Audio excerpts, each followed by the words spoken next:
നമസ്കാരം, സിറ്റി ന്യൂസിലേക്ക് സ്വാഗതം. വടക്കേ മലബാറിലെ പ്രശസ്ത വാദ്യകലാകാരനായ ചിറക്കൽ കിഴക്കിലോട്ട് വീട്ടിൽ ശ്രീധരമാരാർ അന്തരിച്ചു. ചാല മിംസ് ഹോസ്പിറ്റലിൽ ചികിത്സയിലായിരുന്നു. തിങ്കളാഴ്ച പുലർച്ചെയായിരുന്നു അന്ത്യം. 27-ാം വയസ്സിൽ തന്നെ കൊട്ടിയൂർ ക്ഷേത്രത്തിൽ നിന്നും പട്ടും വളയും നൽകി സ്ഥാനികനായി നിയമിതനായ വ്യക്തി കൂടിയാണ് ഇദ്ദേഹം.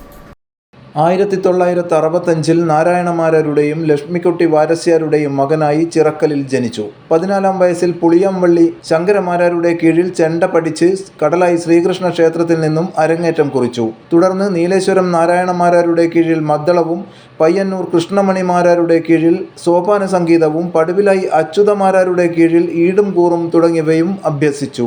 വാദ്യകലയിലെ ഉപരിപഠനം വാദ്യരത്നം കടന്നപ്പള്ളി ശങ്കരൻകുട്ടി മാരാരിൽ നിന്നും നേടിയ ശ്രീധരമാരാരെ തന്റെ 27-ാം വയസ്സിൽ തന്നെ കൊട്ടിയൂർ ക്ഷേത്രത്തിൽ നിന്നും പട്ടും വളയും നൽകി സ്ഥാനികനായി നിയമിച്ചു. ഗുരുവായൂർ ക്ഷേത്രത്തിൽ നിന്നും 2 തവണ ചെണ്ടയിൽ 1-ാം സ്ഥാനം നേടിയ മാരാർക്ക് തപസ്യ പുരസ്കാരം, നാദബ്രഹ്മം പുരസ്കാരം, ക്ഷേത്ര വാദ്യകലാ അക്കാദമിയുടെ വാദ്യശ്രേഷ്ഠ പുരസ്കാരം, വള്ളുവൻ കടവ് മുത്തപ്പൻ പുരസ്കാരം, കടലായി ശ്രീകൃഷ്ണ ക്ഷേത്രം, ചെറുകുന്ന് ആസ്തികാലയം, കണ്ണൂർ കലാഞ്ജലി നൃത്തവിദ്യാലയം, ചിറ്റന്നൂർ കലാക്ഷേത്ര എന്നിവയുടെ നേതൃത്വത്തിലുള്ള പുരസ്കാരങ്ങളും വാദ്യകലാകാരൻ വിശാലിന്റെ പേരിലുള്ള പ്രഥമ പുരസ്കാരവും ലഭിച്ചിട്ടുണ്ട്.